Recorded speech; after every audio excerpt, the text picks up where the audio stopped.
സർവ്വവ്യാപിയായ രക്ഷകൻ. സ്വാമിക്ക് അനന്തമായ ശക്തിയുണ്ട്, തീർച്ചയായും. അത് വീണ്ടും വീണ്ടും പറയുന്നതായി നാം കേൾക്കാറുണ്ട്. അത് സത്യമാണെന്ന് നമുക്കുറപ്പുമുണ്ട്. എങ്കിലും ഈ അസാധാരണ ശക്തിയെക്കുറിച്ച് നമുക്ക് അപൂർവമായേ നേരിട്ടുള്ള അനുഭവമുണ്ടാകാറുള്ളൂ. സ്വാമിയെക്കുറിച്ചുള്ള പരോക്ഷമായ അറിവിനെ അടിസ്ഥാനമാക്കി നാം സാധാരണയായി അതിനെ വിശ്വാസത്തിലെടുക്കുകയാണ് പതിവ്. എന്റെ നേരിട്ടുള്ള ഒരു അനുഭവമായൊരു സംഭവത്തെക്കുറിച്ച് ഞാൻ നിങ്ങളോട് പറയാം.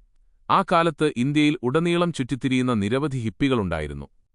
പലപ്പോഴും മാതാപിതാക്കൾ സ്വാമിക്ക് കത്തെഴുതി ചോദിക്കാറുണ്ട്, സ്വാമി, എന്റെ മകളെയോ മകനെയോ കണ്ടെത്താൻ അങ്ങ് എന്നെ സഹായിക്കുമോ? അവരെ വീണ്ടും വീട്ടിലേക്ക് തിരിച്ചെത്തിക്കാൻ സഹായിക്കുമോ എന്ന്.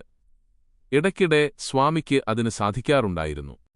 ഈ സന്ദർഭത്തിൽ കാണാതായ മകളെ കണ്ടെത്തുകയും മാതാപിതാക്കൾ അവളെ കൂട്ടിക്കൊണ്ടുപോകാൻ ന്യൂയോർക്കിൽ നിന്ന് വരികയും ചെയ്തിരുന്നു.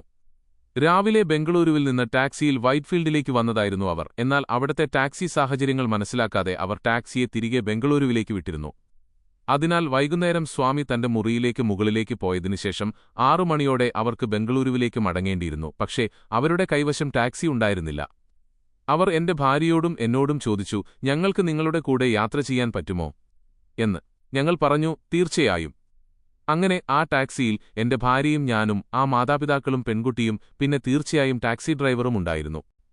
ഞങ്ങൾ ബംഗളൂരുവിലേക്ക് മടങ്ങുകയായിരുന്നു. ടാക്സി ഡ്രൈവർ തിടുക്കത്തിലായിരുന്നു. കൂടുതൽ ദൂരക്കുറവുള്ളതും എന്നാൽ വീതി കുറഞ്ഞതുമായ പഴയ റോഡിലൂടെയാണ് അയാൾ പോയത്. കൂടുതൽ വേഗത്തിൽ എത്തിച്ചേരാമെന്ന പ്രതീക്ഷയിൽ അയാൾ ഈ ഇടുങ്ങിയ റോഡിലേക്ക് തിരിഞ്ഞു. അങ്ങനെ അവർ ഒരു ബസ്സിന് പിന്നിലെത്തി. സ്വാഭാവികമായും ടാക്സി ഡ്രൈവർക്ക് ബസ്സിനെ മറികടക്കി ഓവർടേക്ക് ചെയ്യണമായിരുന്നു. അയാൾ വണ്ടി അല്പം വശത്തേക്ക് ഒതുക്കി ബസ്സിന്റെ വശത്തുകൂടി നോക്കി. മുന്നിൽ കുറച്ചകലെയായി അനക്കമില്ലാത്തൊരു വെളിച്ചമാണെന്ന് താൻ കരുതിയത് കണ്ടു. ബസ്സിൽ കടന്നുപോകാൻ ആവശ്യമായ സമയം അയാൾക്കില്ലായിരുന്നു. അതിനാൽ അയാൾ ബസ്സിനു മുന്നിലേക്ക് വാഹനം കയറ്റി വേഗത കൂട്ടി.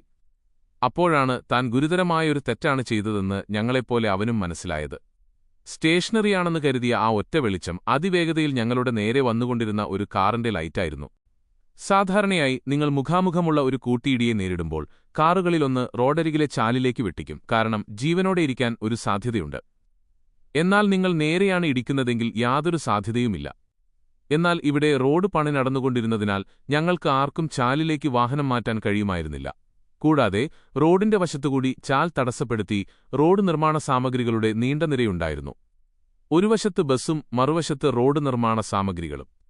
ഒന്നും ചെയ്യാൻ കഴിയുമായിരുന്നില്ല. കാറിന്റെ വെളിച്ചം ഞങ്ങളുടെ ജനൽച്ചില്ലുകളിൽ പതിച്ചപ്പോൾ മരണത്തിനായി കാത്ത് ഞങ്ങൾ കണ്ണുകളടച്ചു. ഒന്നുമുണ്ടായില്ല.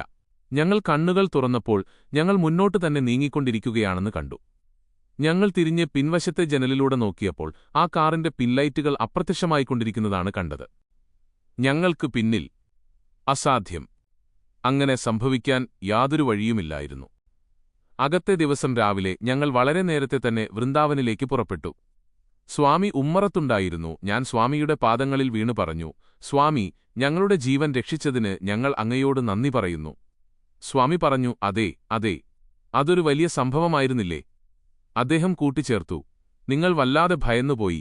നിങ്ങൾ സ്വാമിയെ വിളിക്കുക പോലുമുണ്ടായില്ല. എങ്കിലും സ്വാമി നിങ്ങളെ രക്ഷിച്ചു.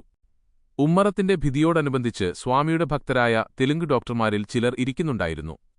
ഈ തെലുങ്ക് ഡോക്ടർമാരുടെ അടുത്തേക്ക് തിരിഞ്ഞ് സ്വാമി ആ മുഴുവൻ സംഭവവും അവരോട് വിവരിച്ചു. ഞാൻ സ്വാമിയോട് പറഞ്ഞു, സ്വാമി, അതെങ്ങനെയാണ് അങ്ങ് സാധ്യമാക്കിയത്? അത് സംഭവിക്കണമെങ്കിൽ അങ്ങ് സ്ഥലത്തെയും കാലത്തെയും മാറ്റിമറിച്ചിരിക്കണം. സ്വാമി വെറുതെ ചിരിക്കുകയല്ലാതെ ഒരു വാക്കുപോലും പറഞ്ഞില്ല. അത് സംഭവിക്കണമെങ്കിൽ സ്വാമി തന്റെ വീട്ടിലല്ലാതെ ഒതെങ്കിലോ ആയിരിക്കണം. അദ്ദേഹം തന്റെ വീട്ടിലായിരിക്കാം, എന്നാൽ അദ്ദേഹം വേറെ എവിടെയുമോ ഉണ്ടായിരുന്നു. അതാണ് സർവ്വവ്യാപകത്വം, ഓംനി പ്രസൻസ്. ഡോക്ടർ ജോണസ് ഹിസ്ലോപ്പിന്റെ സീക്കിംഗ് ഡിവൈനിറ്റി എന്ന പുസ്തകത്തിൽ നിന്നുള്ള ഭാഗം.